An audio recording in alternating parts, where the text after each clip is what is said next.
He's Derek. She's Romaine.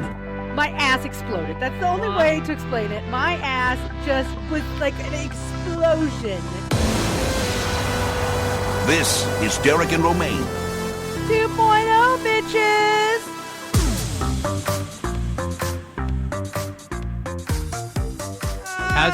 How's your ass now, bitch? Oh, feels better now, thanks.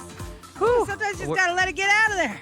Ooh, what's that smell? Yeah, that's right. Hi, Derek. Hello. I think that smell is a whiff of fresh Derek and Romaine. Derek Hartley here, along with Romaine Patterson. Happy to be back with you for another exciting adventure here. And speaking of people that you haven't heard from in a while, or maybe you hear from all the time, Jonny McGovern is back with us after a long spell of being away. Yeah, we have not talked to him in a very, very, very, very long time. It really has been a long time. But you know what? Here we are. Keeping it fresh, in the sense that we are revisiting old friends here in 2024. Yeah. But Jonny McGovern is going to be with us. He has a new podcast, and he's going to talk about the returning season of Hey Queen, his RuPaul's Drag Race after show that he has going on. And we'll find out where he has been and where we have been in this time. But speaking of where have we been, you know, we like to travel and go places all the time. And one of the things we like doing is going to theme parks. Oh, I love going to a theme park. I know you do. And there was some concern after Ron DeSantis got into his battle with the Walt Disney Company in Florida that maybe we would not be seeing big changes and growth in the Orlando area. But it turns out, LOLs, all sorts of shit is going down. So yeah, but mostly at Universal, right? Yes. So they previously had a kid zone. I haven't been to the park in a while, but I was just there not that long ago. What would you like to know? Well, they had this kid zone area that had a Woody the Woodpecker ride and some other stuff. Yeah. And they shut it down a few weeks ago, and they are building that out to be a new DreamWorks themed land that they're going to be having at Universal. That's not surprising. I mean, DreamWorks has been a big property for them for a while in terms of some of their animated films. I mean, isn't How to Train Your Dragon part of the DreamWorks world? Yeah, I believe so. As is Kung Fu Panda, right, and Shrek. Right. So those are all really, really big, things within that universe. And I know Universal is really spending a lot of big money expanding out their Universal Park in Florida. They have, there have long been rumors, and I can't say what I know or what I don't know, but let's just say we might have a listener, Derek, who is working on some of the design features inside the new Universal projects that are happening. This particular person does a lot of like scenic design and things like that. And so they are inside a lot of these super top secret developments that are happening within the park. It's said that they are building out more Harry Potter world stuff with the Ministry of Magic. They are working on some How to Train Your Dragon stuff. There's a bunch of stuff that is rumored to be in these new expansions of the park. And so I'm not surprised to see that we are going to get more from the DreamWorks catalog of projects there, because they own some really good projects there that would make for great theming inside the parks. Yeah, I think this is smart on Universal's part to sort of counter Walt Disney World by becoming much more of a multi-day destination. Because this has been a big part of Walt Disney World's success, is that people come to Orlando, they go to Walt Disney World, they sit on property or very close to the property for 3, 4, 5 days, and that's all they see. Right. And they are not incentivized to leave because there are so many theme parks in Orlando within the Walt Disney World complex that they really never need to leave. And they tend not to go to other things in Orlando or to Universal. And I think that Universal is realizing that if they can make their park also a 3 to 4 day destination, then they'll really be able to peel off some of that business. Or maybe when families come for 7 days, they might be encouraged to come for a full week and then spend 3 or 4 days at Walt Disney World and then 3 or 4 days at Universal and then head home. So I've done both parks as multiple day parks, like where I've gone and stayed on property at each one. And I will say, because Iris took me to Universal for my 40th birthday party, or for my 40th birthday, and we stayed on property at Universal. And in many ways, I actually found the way that Universal did an on-property stay to be much better than a Disney one, honestly. I found getting to and from the parks to be much easier. In some ways, I preferred the on-property experience at Universal to Disney. And I like the idea that Universal wants to give Disney a little bit more of a run for its money in terms of park attractions and things like that. Because, for a long time, I thought of Universal more as like a Six Flags, right? Than like a Disney park. Like a Disney park is a full immersive experience. The queues, the non-attractions side of things. Overall, it's a full sensory kind of experience. Whereas Universal or a Six Flags used to be much more like, here's a big roller coaster, and they didn't put a lot of thought into the rest of the park, right? Where I think now Universal is making a huge shift and definitely spending and thinking about much more about the off-attraction experience and how immersive it is. It kind of all started with their Hogwarts, building of the castle and kind of building out this like little section of their main park as a Harry Potter thing. And then it extended into the other park with Diagon Alley. And that is like, once you walk into Diagon Alley, you really are immersed in the world of Harry Potter. So I think they're starting to get much better at this over at Universal. And part of it is I think they've hired a lot of former Imagineers and things like that to kind of come in and really give Disney a run for its money. And I will say, I think the work they've done over let's say the last 10 or 15 years. How many years? Is really paying off. Heinous. I think that they have really started to create something. The one thing I want them to focus more on at Universal is the type of rides they put in. A lot of their rides are those kind of like 3D-esque. You're in a moving car and there's screens all around you, and the screens are what are kind of creating the attraction. I don't love those rides. I actually kind of hate them. I prefer much more of like a coaster experience. Like the new Hagrid's ride in Universal is the kind of ride they should be investing in. Those really fun thrill rides that are going to get your heart pumping and are super exciting. And, maybe they're not for everybody, but you need a few of those rides in every park, I think, to make a park really successful. So I would like to see them do more of that and less of those stupid screen rides that I cannot stand. Well, I would argue that the real evolution for Universal was in the 90s when they did Islands of Adventure, where that was their first step out of the studio backlot concept that Universal Studios had started with. Because, originally that was what Universal Studios as a theme park was. It was on the Universal Studios lot in Studio City in California, in Los Angeles. And it started as just a backlot tour. And then they started adding in some other rides and attractions there, and the Universal City Walk, which they eventually closed. They had a hard time it was tough, like getting locals to come there because, for movies and dinner, because it was, the parking lot for the theme park was the same one that people used for the movie theater and everything. So it's like, do I really want to, if I'm going to a movie, say on a Saturday night, do I want to deal with the traffic of people coming out of the theme park at the end of the day at the same time, like crowded into the restaurants there and everything?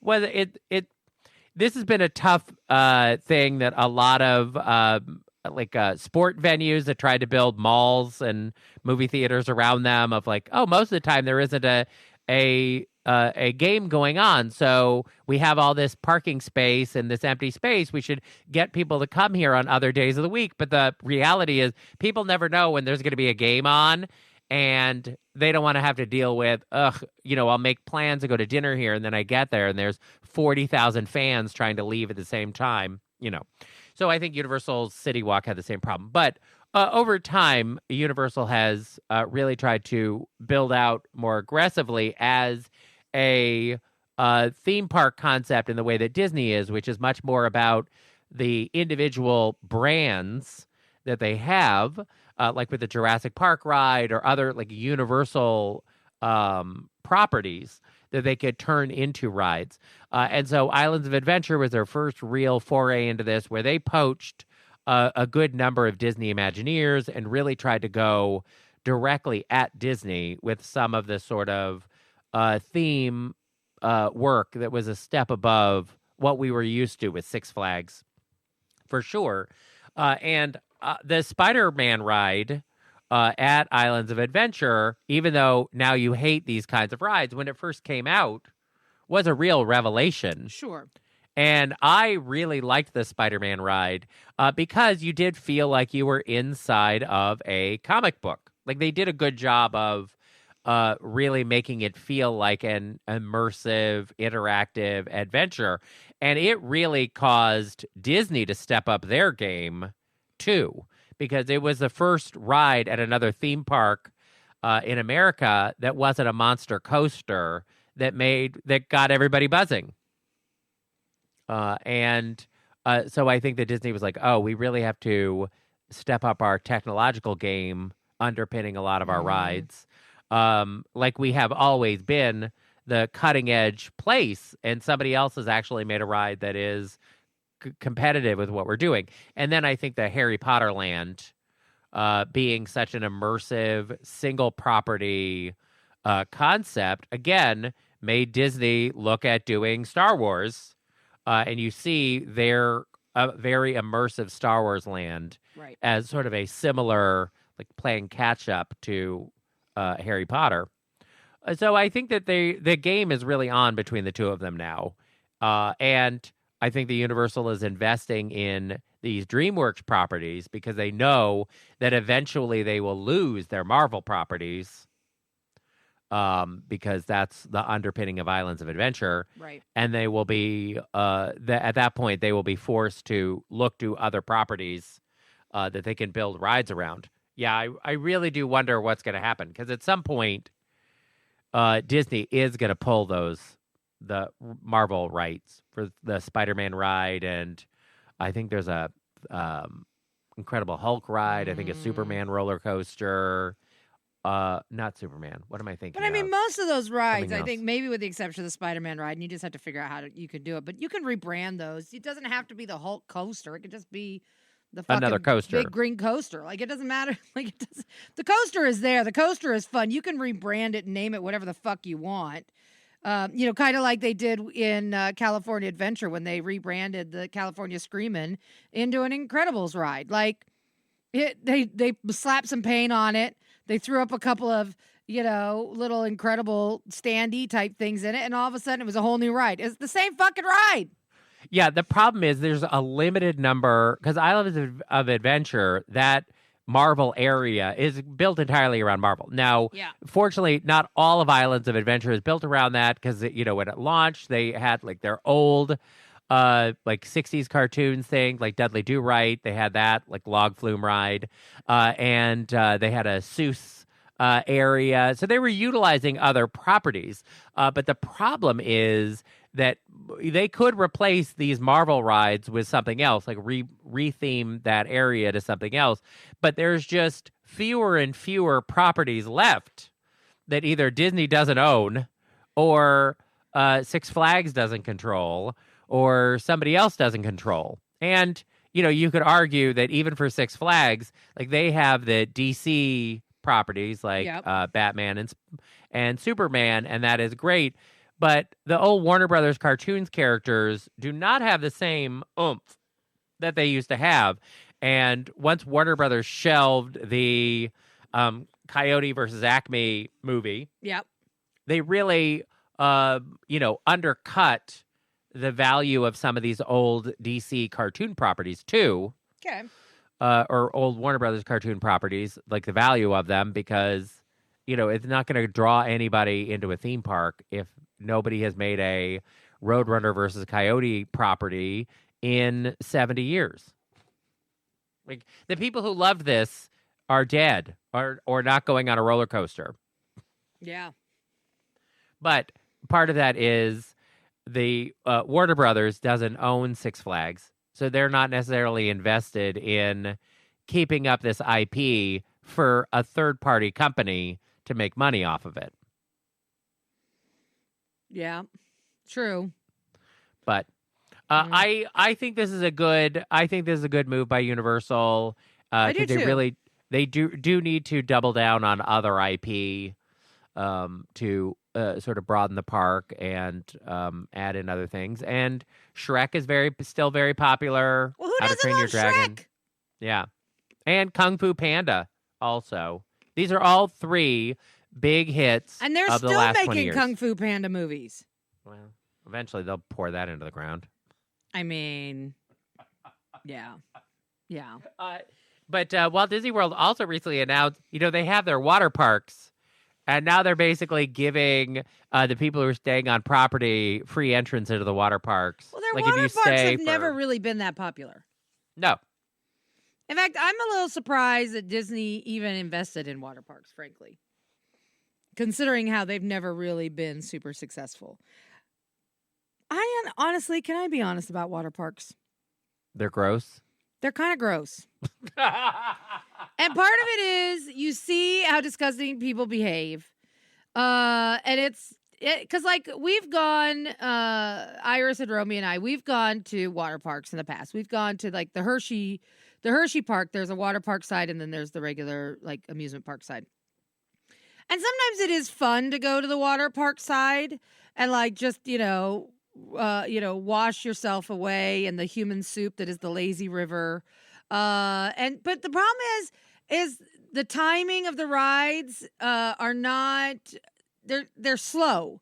And so you wait in these long fucking lines, all wet, often cold. And it's just, it's not a fun experience. Not a fun experience. I do not love water parks. I actually think if I worked at Disney, because I'm constantly Imagineering. Yeah. If I worked at Disney, because they have two water parks, right?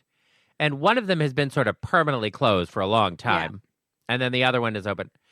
I would take the permanently closed water park, and I would reimagine that as a resort hotel with a water park included in the hotel. Because, they have pools at the hotels, and they have some slides and whatever, but really it's just a pool. But I think if you had one of the more expensive resorts, like one of their better resorts, but it included a really built out pool area, where it did have a lazy river, where it had like big slides and whatever else, blah, blah, blah. And it was for the hotel guests only. Yeah. At the hotel. Then people might think, oh, well, we'll stay, because my kids like a water park, and we usually build in one day of just by the pool. Because a lot of families do this when they go to Walt Disney World. They do when they go to Universal, too. Right. And so I think if you had a hotel that was specifically designed around the idea of taking a park day off, where the amenities of the hotel, where there was like a water park and a spa, and like there was definitely a lot more of, there's plenty to do here at this hotel. Mm-hmm. I would put in like a theater, like a small movie theater. Yeah. And show like classic Disney movies there, in the afternoons and evenings, even if it's, mostly empty. Right. to really turn the hotel into a place where you can spend a day just at the hotel. Which would be lovely. Right. And I think that a lot of parents would think, okay, this is actually a great way to spend our vacation. So that way you're getting sort of the water park thing for the people who want it, but you're putting it within the context of a hotel so fun, you barely need to go to Walt Disney World to enjoy your vacation. But they don't make any money if the people aren't going to the parks. Well, but they can make money at the hotel. Yeah. Because again, if it's a more expensive hotel, you're basically building in that money into the hotel stay. So to this end, this reminds me of this hotel stay we did at Universal, where they had a really big lazy river that basically went around the whole hotel resort area, right? And they sold inflatables. So you could buy this giant inflatable that was yours, and it was like $5, $10, something like that, and you could have it for the whole stay. And everybody fucking bought those inflatables. Every fucking person bought one so they could float around the lazy river at the hotel. And I will say, it was a great moneymaker for them because it probably cost them 30 cents each to have those fucking inflatables made. And they sold them, made a huge profit off them, and everybody went home with one. Because it was something you could deflate, put in your suitcase, take home with you kind of thing. And it was great because, I mean, I remember when Romy was with us, Romy went down and she must have floated in that lazy river for 3 hours one afternoon. And I took a nap because I was tired. And it was great. She could go float for hours and I could take a nap. Yeah, if I were at Disney, I would want a job working on like design elements and things around the hotels. Because I think that there's Disney has a lot of opportunity because they've struggled with this downtown Disney concept. Although I think they're starting to get it. I feel like downtown Disney is finally starting to become what it was always meant to be, which is a place where you can go and you can hang and you can do Disney things, but you also can get great food. You can, hear great music. You can do some shopping. Like, I actually think downtown Disney is better now than it has ever been. I like downtown Disney, personally. Or Disney Springs, I guess is what they call it now in Florida. The downtown Disney in California is a little bit different. It still has some work they could do better.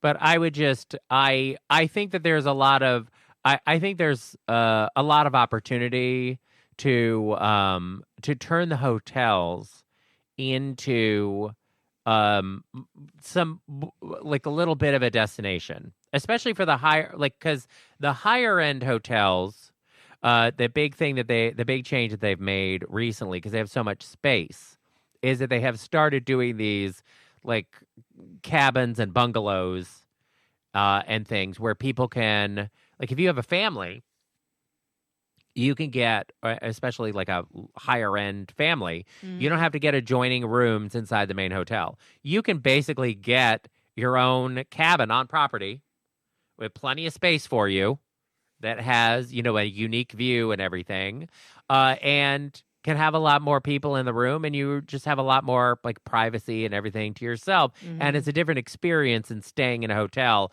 and having kids running up and down a hallway. True. Like, for the people who hate that. So I just think there's a real opportunity to have different experiences with the hotels for different customers. They have so many people who are coming to the parks. Yeah. And they tried this a bit with the Star Wars hotel. I think the problem was it was so expensive and the experience was too limited. There was a lot of talk of, well, it doesn't have a pool. And when you have kids, eventually you want to just stick them in the pool. Well, yeah, because especially in an amusement park place, like especially in like Florida, where it's fucking hot, it's humid, you've been in the park for 5 hours, you need to go back to the hotel, you need to sit in the pool for an hour, cool the fuck down before you put it all back together for the evening. Yeah, but also, like, the Star Wars universe can't have a pool. The Star Wars universe can't have a spa. Like, I think you need to give people, in that case, they just did not give them enough of a hotel experience. They were so focused on the immersive Star Wars part, which was fun for the minutes that you were doing it. Right. But then what are you doing the rest of your time? Right. So I think that they really missed an opportunity with that, and we'll see what they end up doing with how they redevelop it as a thing, because they definitely have plans to do something else with that Star Wars hotel. It's just not clear what they're going to do. But ultimately, they could just have it be a more open Star Wars hotel concept that has elements of the original hotel as an experience, and then just the rest of it is just a hotel. Yeah. I could be down for that. Yeah. I just think people who didn't want to spend thousands of dollars to sleep in a pod in a wall. And then they missed it. They missed it. They could have done better. What they really needed to do with that Star Wars thing was they needed to find a way to make the park part of it in a super inclusive, super cool way, and they could never figure that out. Yeah. And I get it. They were trying to do like a murder mystery weekend concept. Yeah. And people do like that kind of thing. I just don't think that for what they were charging, people were not getting. Right. I think it ultimately came down to a value for the money situation. Mm-hmm. And even though Disney is obviously not like, oh, people are coming here because they're saving $1. Right. But there is I think about this with our business all the time, is that there is a nexus between value and price, right? Yeah. Where there are some things that people are willing to pay for. And because you really do feel like you're getting something so valuable or so exclusive that it's worth whatever the price is. But for most products and experiences, you really do need to give people a feeling of genuine value for the money. And sometimes you're paying to erase some of the negatives of an experience. And Disney this is what Disney, I think, does really well, is that they do have a lot of things for higher end travelers. Right. Like these cabanas or cabins or villas that they have, where it's like, if you're willing to pay, we can give you a substantially better experience. And that, I think, is different than like this hotel, the Star Wars hotel thing, where what you were paying for was just the immersive Star Wars thing. And I don't think people perceived that in and of itself was valuable enough to justify the price. I agree. That price was too high. Yeah. Versus there are wealthier people who want to take their kids to Disneyland or Walt Disney World. And they're very good at serving up a higher end experience for the people who have the money for it, but who also want to take their kids to Walt Disney World. Like, they want the basic experience, but they want it to be better. They want to erase some of the negatives of the Walt Disney World experience, the trouble of getting around, the standing in lines, the noisy hotel hallways, whatever, an elevated food experience. They want to get the higher end things that they're used to, but they also want to be able to deliver for their family a treasured memory of going to a theme park. Right. And Disney is great at creating that balance. Mm-hmm. And I think they just miffed it on the Star Wars hotel. Yeah. But anyway, Disney, if you're listening, I am interested in an Imagineering job where I basically just manage the experience at hotels, because I think I could make the hotel experience a lot better. Okay. Well, maybe they'll hire you, Derek. Maybe that'll be your third act. They're not going to. Okay. I wish they would, but they're not going to. Disney has a problem that happens at companies all the time. When things are doing well and you're making lots of money the way you're doing it, it's impossible to hear that things need to change. Right. That makes sense. And it really, I mean, if you think about it, like Disney, when they originally did Disney California Adventure, or things like Toontown, things that they did on the cheap. And then they got the feedback. Oh, you did this on the cheap, and we can tell. Right. And other places started pouring money into competition because they thought, oh, Disney's losing their edge because they're cheaping out. And Bob Iger came in and was like, no, we can't cheap out like this, because people expect a certain level of quality from us. And if we're not delivering it, they're not going to pay what we want them to pay to be here. We're charging a premium for this premium experience. If they're not getting a premium, they're not going to come back. Right. And so, but it is hard when you are making, like now, Disney keeps raising prices and the crowds come more and more. So to them, it's like, well, we tried raising prices to have the crowds be less crowded, and it didn't work. And so it's hard to tell them, like, oh, you really need to shift your strategy here. But, dealing with the crowd situation at Walt Disney World, if you can keep people staying extra time at the hotel and they're not in the parks, you're still making money because they're there for 5 days instead of 4. Right. And you're not dealing with the crowds at the park, whatever, because with the multi-day stays at Disney, the more days you stay there, the less they charge you per day for the park ticket, where it's basically like $20. So it's not like they're making money on that 5th day at the park in a park ticket. So that $20, they might as well just have you at the hotel, spending money at the hotel, and not have the park crowded with somebody who only paid $20 to get in. Right. Valid.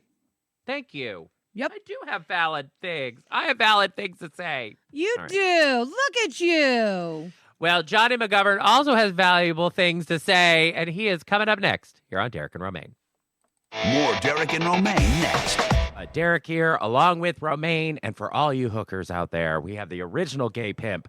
Jonny McGovern is back with us.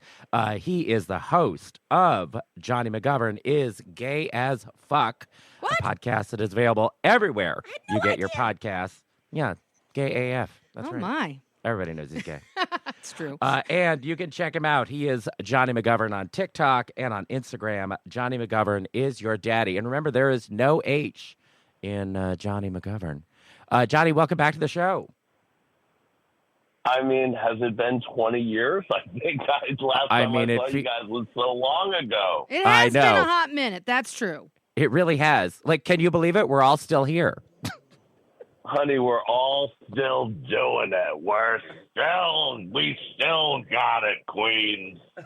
Well, hey, Queens, I'm happy to get to chat with you again. And I love that we're all still out here hustling our gay asses and doing it like we always did. That's right. We're on that digital street corner, constantly hawking our wares. That's right. Shimmy and shake and do whatever it takes. Yes. Now, you have this new podcast, but this is not your first foray into podcasting. No, honey. I mean, I started podcasting in 2006, when I hardly even knew what a podcast was. And I did 15 years of Gay Pimpin' with Jonny McGovern, which later became Gayest of All Time. And, recently made a return. I took a break for a little while because I was so focused on Hey Queen, which has also made a comeback this year. So now I'm back once again, just hustling my wares. So I got Hey Queen, which is on Wow Presents Plus now, and my new podcast, Jonny McGovern is GayAF, where I'm just whispering in your ear all the gayest gossip to show where pop culture and dirty gay stuff meet. Which is your nexus.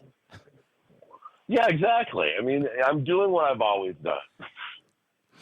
So, originally, when you didn't even really know what a podcast was, what attracted you to doing a podcast in the first place? Yeah.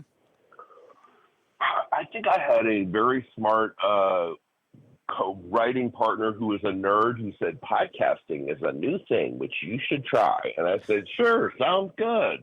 That was at a time in which I was working in nightlife, throwing parties in New York, and the podcast ended up becoming sort of a time capsule of me and all the crazy people that surrounded me, throwing parties and performing and touring the world as doing gay pimp shows. And, it was one of the very first gay podcasts out there. It is fascinating to see how the podcast, over that time, really over the last, 18 years, has really exploded as a form. And then also more recently, in some ways, imploded. Like I feel like there was a podcast bubble. And it feels like it recently burst a little bit. Yeah, well, now everyone in their it's really right now. It's sort of like congratulations, everyone is famous. Everyone has a podcast. Everyone is famous. You can go to Starbucks and you can be like, oh, I think I'm pretty famous, and your barista's like, I have 1 million followers on TikTok. So it just is what it is, honey. Yeah, everyone thinks that they can do a podcast, but that's not necessarily true. There is actually skill to what we do. There is. When you listen to, you're like, oh, let me give this show a try, and you're like, these people are not good at this. This is not good. So yes, us old stalwarts who've been doing it and doing it good have got to keep it going. How dare you? Oh, my back hurts. But exactly. And I've got to grab my cane, Derek, and I've got to shake my cane. Damn, you two sound real old. Meanwhile, I'm young and fresh, and we're youthful. We're vigorous and youthful. Yeah. I don't know what anyone has said. Jonny McGovern uses a cane because he's a pimp, not because that's right. He's covered old. in That's diamonds, right. Exactly. But a lot of people do feel like, oh, I talk all the time, so I can talk. I could do a podcast, I could do a radio show, or I could host something. But the reality is that's not true. Once you get past that first 15 seconds, people start to really panic when they have not done this before. Mm-hmm. But do you feel like your experience in nightlife and everything really prepared you for not just the podcasting, but also interviewing with Hey Queen? Well, look, now I did Hey Queen for, this will be like Hey Queen's 11th year. I did the Gay Pimpin' podcast for 15 years.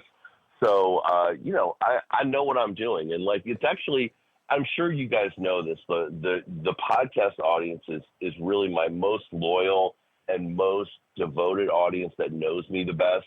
And so that's really why I made the return to doing a weekly podcast, is because I missed having that one-on-one connection with the audience where they could feel like we were just sitting around like homo homies, and I was whispering the gay gossip in their ear, talking about, complaining about gay baiting OnlyFans people, or talking about all of Diddy's gay scandals, which keep popping up, or every blind item that about Hugh Jackman's DL gay activities.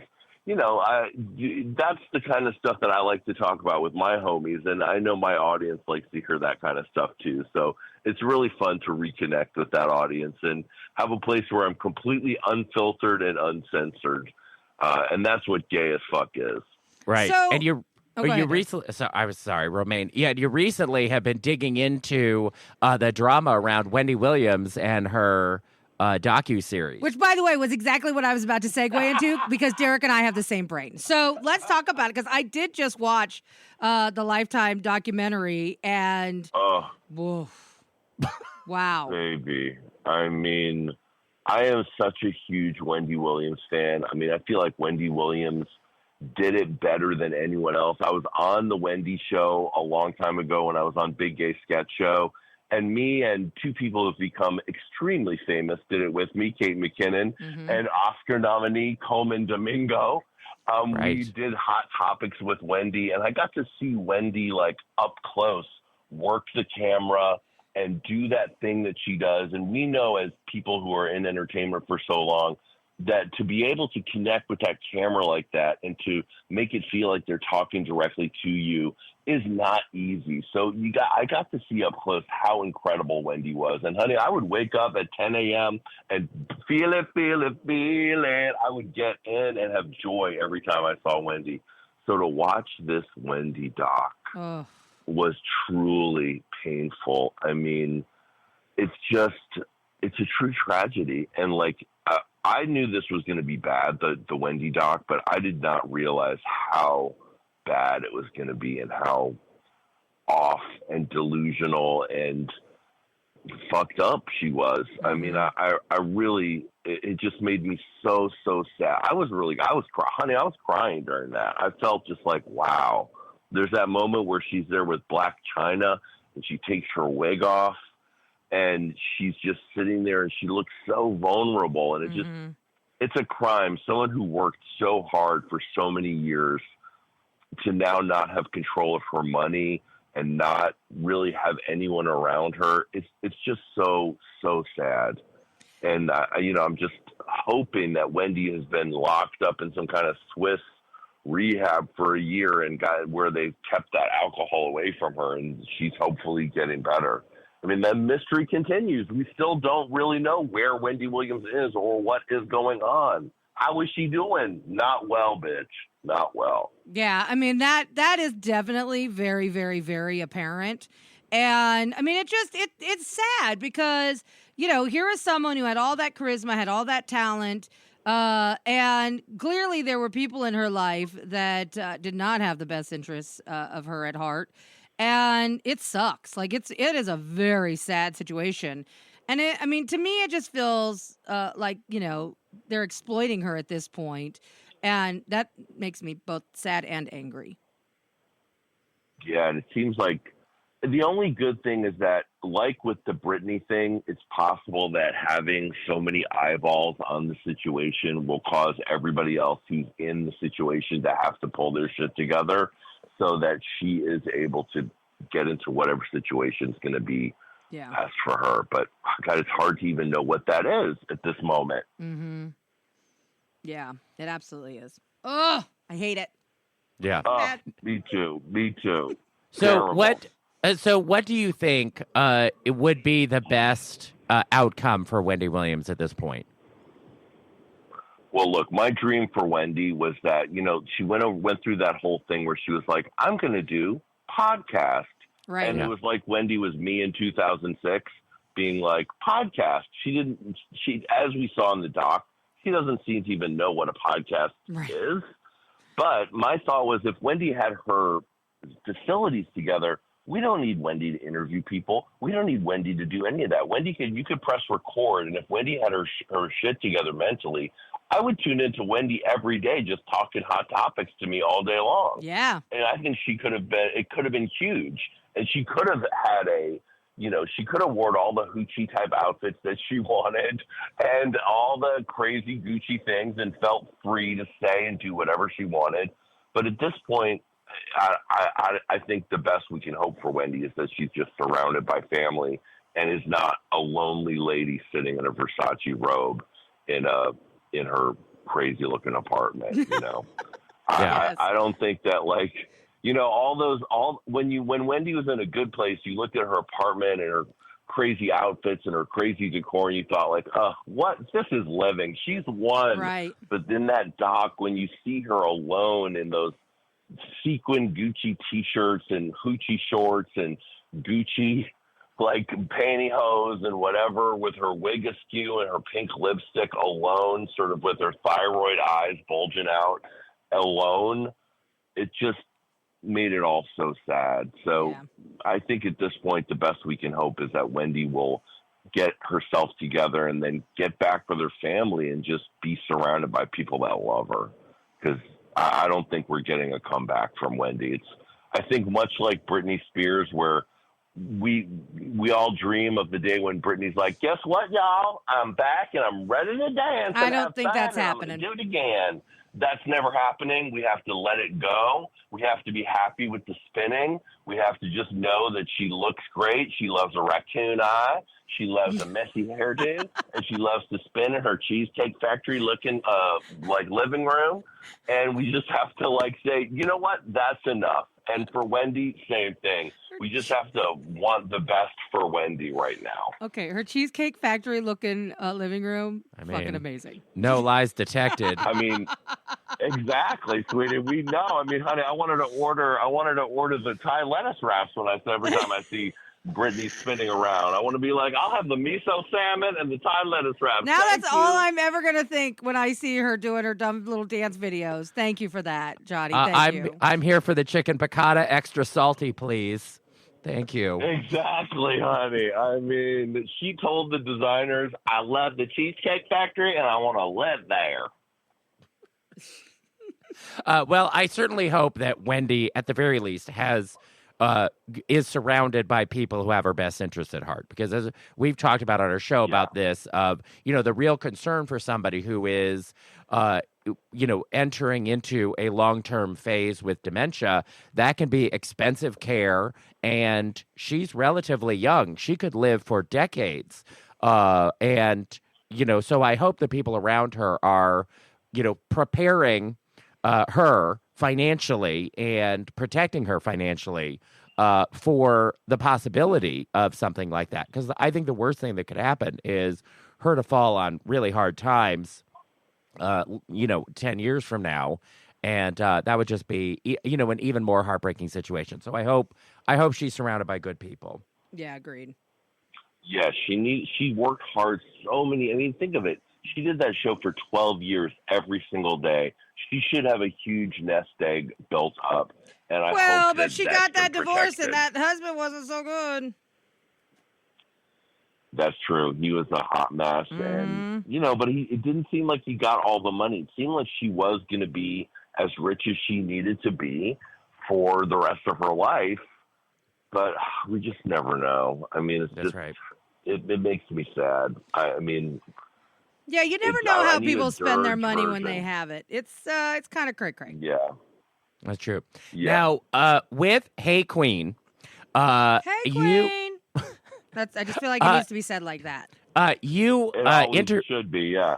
Yes. Now you interview the eliminated contestants from RuPaul's Drag Race, and what I would like to know is not who gets eliminated, but for you, how do you deal with the pressure of the gays around you? Because you do know, people who get eliminated and, some aspects of the outcomes of the seasons. So are the gays around you trying to get you to spill the tea all the time?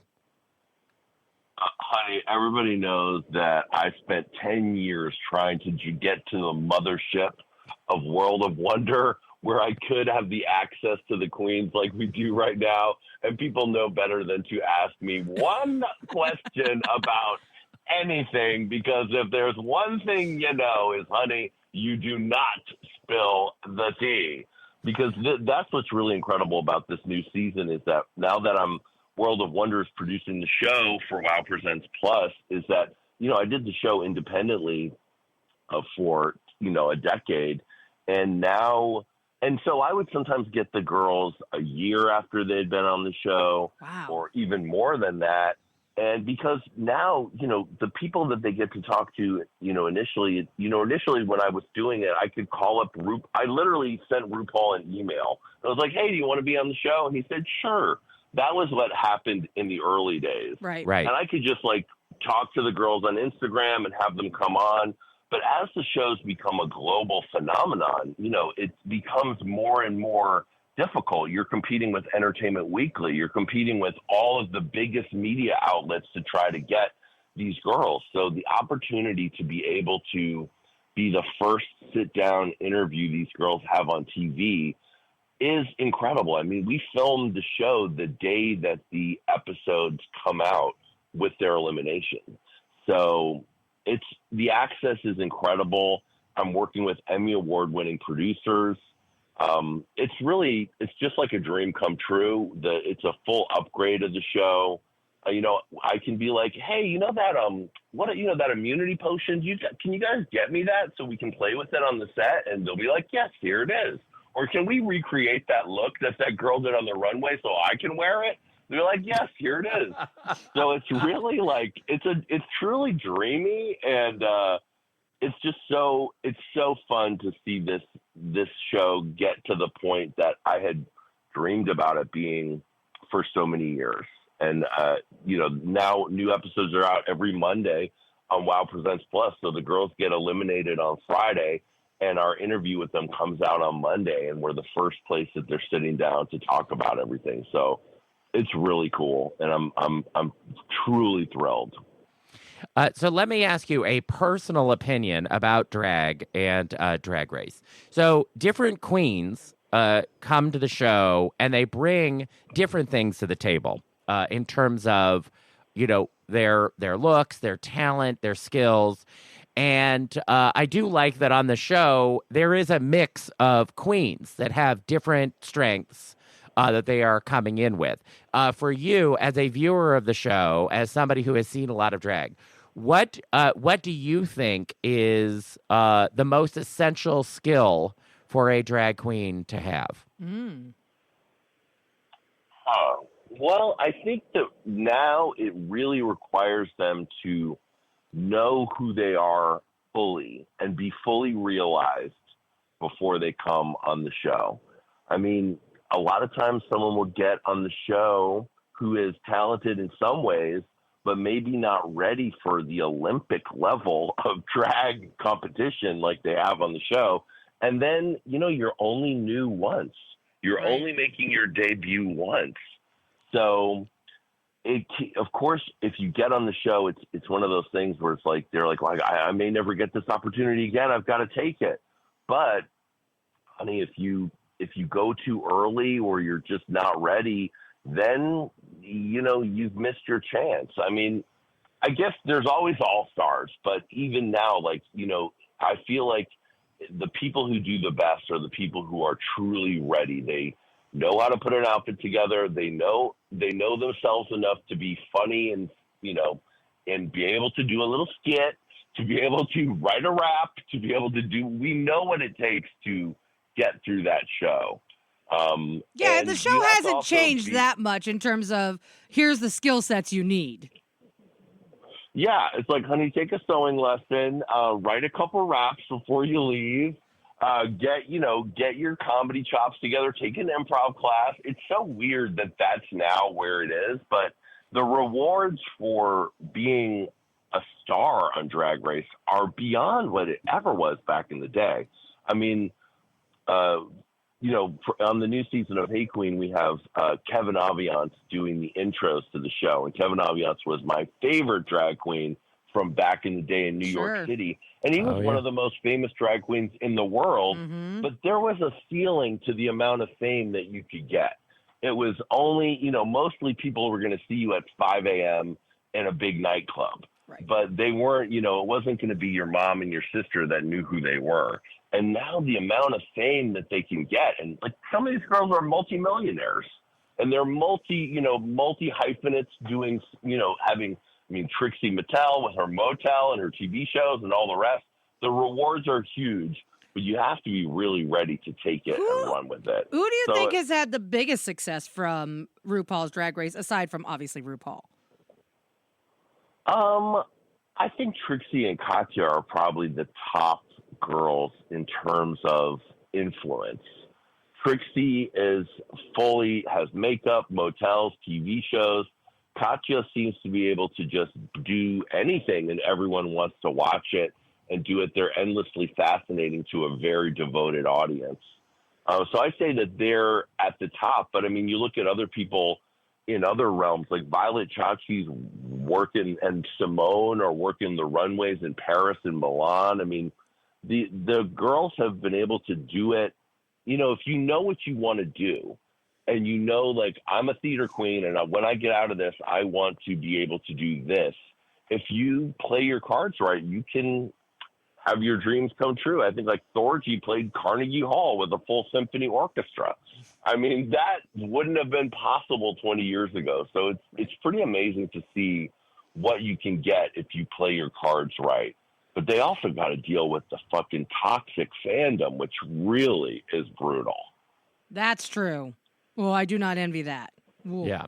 But I agree with you here, on all of these points. I think, coming into the show, you have to have a fully realized character, a sense of who your drag persona is, as well as who you are underneath. I mean, because those are frequently two different things. And then, when you're out after the show, you have to think about, what is the best reflection of you as a performer? And this is where I think, to your point, Romaine's question is a hard one to answer because many queens have come off the show and had successes in individual fields where they are unique in that field. It was Jinx Monsoon has been on Broadway in Chicago, is going to be playing Audrey in the very big off-Broadway production here in New York of Little Shop of Horrors. Not every queen coming off of Drag Race is going to be able to do Broadway. And Jinx is not the only one who has done Broadway coming off of Drag Race or worked on the West End in London. I remember Bianca, because Bianca has been doing these huge tours, comedy tours, all around the world. And one of the queens came to Bianca and was like, "Oh, I'm going to do a tour like yours." And Bianca's like, "Girl, what are you going to fill the tour with?" Like, "Oh, well, I have all of these videos. We're going to play all these videos." And Bianca's like, "Okay, so let's say you get to a venue and the video screen doesn't work. What are you going to do?" Like, dead silence. Right. Like, not everybody can fill a hall and then fill an hour and a half. I mean, there are different skill sets and different queens. So, different queens are bringing something different to the table. And I think knowing what you bring to the table is a really, like, how you're going to translate that fame into ongoing success. You got to know that before you walk in the door. Yeah, and also now they're competing with all the international editions. It's not like there's 100 Drag Race queens. There's hundreds and hundreds of queens, and new ones premiere every other week on new franchises of it. I mean, someone like Bianca is probably another one of the most successful because all she needs is a microphone and she can fill the space, fill the theater, and keep all the money, honey. And that is the most important thing. Yeah. Yeah. Although like Bianca is currently doing this Dead Inside tour. And, one of the things that Bianca has done, which I don't think gets talked about enough, and I will talk about it here, is that, when Drag Race became a huge phenomenon, there were lots of queens who previously, before Drag Race, would get booked nationally or internationally for pride events and bar gigs and that kind of thing. And once the show started, it was very hard for queens who hadn't participated on the show to get booked for a lot of these gigs. And Bianca has really supported a lot of these other really talented queens by having them take part in her tour. So she has done gigs, obviously, with Lady Bunny, with Sherry Vine, who I know you know, and lots of really talented people, and getting them in front of Drag Race fans who might not otherwise know them. I mean, Bunny, obviously they had Bunny's funeral on the show, which was very satisfying to watch. But in general, some of these queens, unless you're going to become a viral sensation on TikTok or YouTube, if you're not on Drag Race, it's hard to get into these gigs. Definitely. I mean, Drag Race is now almost the entryway to the type of fame that you need to be able to book and to travel the world. Even the people who get eliminated first are still on a higher playing field than someone who was never on the show, and get opportunities like, they would never get regardless. I mean, even someone who didn't do well in the show can get hired by Macy's for a Christmas campaign or be at a big corporate gig. So the rewards are huge and the stakes are high. Yeah. And that's why it's fascinating. I don't think we've ever had something like Drag Race where our homegrown queer performers can be famous overnight. Like when those girls get revealed, right before the season starts, they become celebrities overnight. Mm-hmm. And then it's really up to them to either stick it or to dip it. You know what I mean? Yeah. I hope that the Harvard Business School does a deep dive study of the Drag Race phenomenon, 20 years from now, because we've never seen anything like this, certainly within our community, but also in general. There hasn't been anything like this in any sort of space because there are lots of reality competition shows, and sometimes people, you go on Top Chef and then you open a restaurant in whatever your town is, whatever, blah, blah, blah. Like there are avenues, there are Real Housewives who have ended up starting business lines and everything. So it's not like there isn't a reality show to ongoing business success pipeline more generally, but there really is nothing in the reality space or in the pop culture space that compares with the instant fame, instant career potential that a show like Drag Race has, and But the pressure on the people to get on the show, to then compete on the show, a lot of queens who were in earlier seasons are really grateful that they went on the show earlier before it was so much pressure, so much make or break. The way that I think a lot of these, especially these young kids who are coming into it, I mean, you know, it's a lot of pressure for them to face. Yeah, I did not have my shit together at 22 to be like the kind of performer who would win Drag Race. I mean, these queens have to start like learning makeup and all their skills at 13 and be ready to go. To have these people that have won so young, it's really amazing, and like it takes a lot. It really does. Now, speaking of viral sensations, you yourself went viral on TikTok in 2022, and with your song "Man Areas." So, how was that viral sensation experience for you on this? You know, on a newer platform. You know, you were. How was that for you? Baby, I have never had a bigger hit than the one that I never thought anyone would really hear. I mean, I recorded the song Man Areas in 2010. It was on my album, The Gayest of All Time. And it was a song that I recorded in 10 minutes. And it was about a night at the Cock in New York City. Love it. And it was all about strippers and porn stars and people shaking their dicks and making out at the club. As one does. Right, exactly. And, you know, when it came out, it did fine. I think the video had 100,000 views, which at the time was great. And I thought, well, that's nice. That's fun. And then suddenly, out of nowhere, I started to see people using the sound in TikToks. And it was me and Adam Joseph, who produced the song with me, were like, did you see that? I just looked at our sound and, like, there's 50 videos with people making using man areas. And at first it was like a lot of girls, because the part that became famous was "This goes to the strippers and the fucking porn stars and the sexy motherfuckers showing shit on the bar." And so, of course, the word strippers and porn stars made everyone be like, that's me. So then it started to get bigger and bigger. Then it was a couple hundred. Then it was 1,000. Then suddenly it became like an anthem for one of the characters at Five Nights at Freddy. People started having like the crocodile from Five Nights at Freddy dance to that song.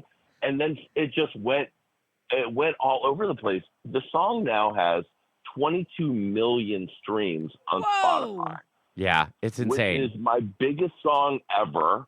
And it's just been a delight. I mean, and I didn't have to do a thing. And that is really the greatest gift of all. And honestly, it made me think, like, you know, I retired from music after I started doing Hey Queen, because I was like, look, I'm doing this. I had all my energy was in writing and producing and doing all of Hey Queen. I mean, I edited every episode of Hey Queen for many, many years. It's a lot of work. I was like, okay, I've retired from shaking around, and I'm an elder daddy now.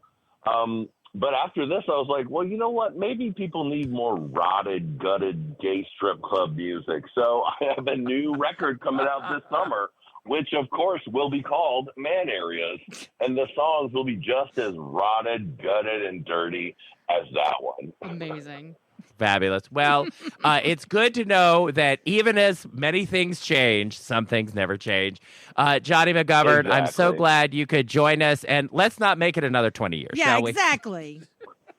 I agree, Derek and Romaine. Always a fan of you guys, and always happy to see, my colleagues continuing to thrive. So Agreed. Good on you. Happy to talk to you guys. And, I'll see you around the gay way, sweetie. I'll be looking in every low bar under the strippers and porn stars. Jesus Christ. Exactly. That's where you'll find me. Okay. Our thanks to Jonny McGovern. You can also find him in your favorite podcast app with his podcast. Jonny McGovern is GayAF. And, of course, be sure to check out Hey Queen on World of Wonders service, Wow Presents Plus. interviewing all of the queens after they are eliminated on RuPaul's Drag Race. And of course, find him on TikTok, Jonny McGovern on TikTok, and Jonny McGovern is your daddy on Instagram. You're listening to Derek and Romaine.